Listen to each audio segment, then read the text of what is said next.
বাংলাদেশের রাজনৈতিক অঙ্গনে হঠাৎ করে নতুন আলোচনার জন্ম দিয়েছে অন্তর্বর্তী সরকারের প্রধান উপদেষ্টা অধ্যাপক ডক্টর মোহাম্মদ ইউনূসের পদত্যাগের ইস্যু। এ নিয়ে নানামুখী কথা ভেসে বেড়ালেও এখন শোনা যাচ্ছে স্বপদেই থাকছেন ডক্টর ইউনূস। তবে এরই মধ্যে এ ঘটনায় প্রবল ঝাঁকুনি খেয়েছেন দেশের রাজনীতিবিদরা। তাই তারা এই ইস্যুতে ডক্টর ইউনূসের সঙ্গে দেখাও করছেন। এবার ডক্টর ইউনূসের পদত্যাগের ইস্যু ঠাঁই পেয়েছে যুক্তরাষ্ট্রের প্রভাবশালী গণমাধ্যম দ্য নিউ ইয়র্ক টাইমসে। যুক্তরাষ্ট্রভিত্তিক গণমাধ্যমটি তাদের প্রতিবেদনের শিরোনাম করেছে নির্বাচন নিয়ে চাপের মুখে অধ্যাপক ইউনূসের পদত্যাগের হুমকি। প্রতিবেদনে বলা হয়, শিক্ষার্থীদের নেতৃত্বে একটি আদর্শবাদী আন্দোলন যখন গত আগস্টে ক্রমে কর্তৃত্ববাদী হয়ে ওঠা শেখ হাসিনা সরকারের পতন ঘটায়, সে সময় বাংলাদেশের লাখ লাখ মানুষ গণতন্ত্রের আসন্ন পুনরুজ্জীবন উদযাপন করেছিলেন।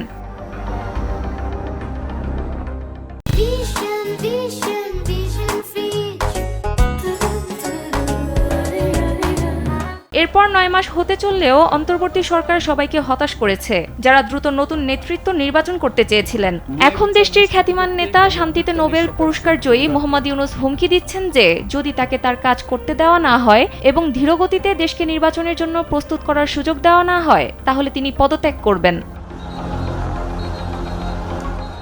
ডক্টর ইউনূসের সহযোগীরা বলছেন, বর্তমান দেশের সবচেয়ে বড় রাজনৈতিক দল ও সেনাবাহিনীর মধ্যে বিকাশমান ঐক্যের কারণে তিনি বাধাগ্রস্ত অনুভব করছেন।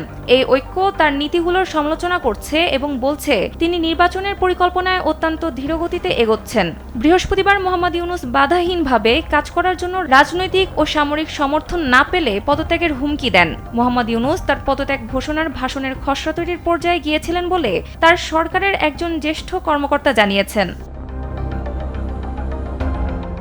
শেখ হাসিনার দল লাঞ্ছনার মধ্যে রয়েছে এবং সম্প্রতি দলটির কার্যক্রম নিষিদ্ধ করা হয়েছে। এর ফলে বর্তমানে দেশটিতে কার্যত অর্থবহ রাজনৈতিক প্রতিপক্ষ নেই। বাংলাদেশে আইন শৃঙ্খলারও অবনতি ঘটেছে, আর তা ঠিক করার উদ্যোগগুলো চলছে অগোছালোভাবে।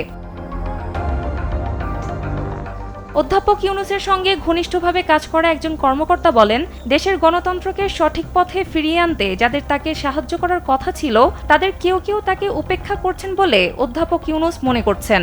ডিসেম্বরের মধ্যেই নির্বাচন হওয়া উচিত। গত বুধবার সেনাপ্রধান জেনারেল ওয়াকারুজ্জামানের এমন বক্তব্যের পর তিনি ধৈর্য হারিয়েছেন বলে মনে হচ্ছে।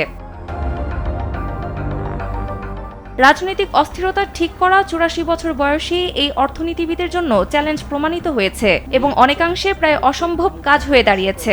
বাংলাদেশের প্রধান দুটি রাজনৈতিক দলের একটি নিষিদ্ধ আর অপরটি তড়িঘড়ি নির্বাচন চাইছে। এমন পরিস্থিতিতে অধ্যাপক ইউনূস সময় নিতে চাইছেন বলে মনে হয়। রাষ্ট্রবিজ্ঞানী মোবাশ্বের হাসান বলেন, ডিসেম্বরের মধ্যে এই নির্বাচন হতে না পারার কোনো কারণ নেই। এটি সম্পূর্ণ সরকারের ইচ্ছার উপর নির্ভর করছে। সানজিদা ইসলাম, কালবেলা।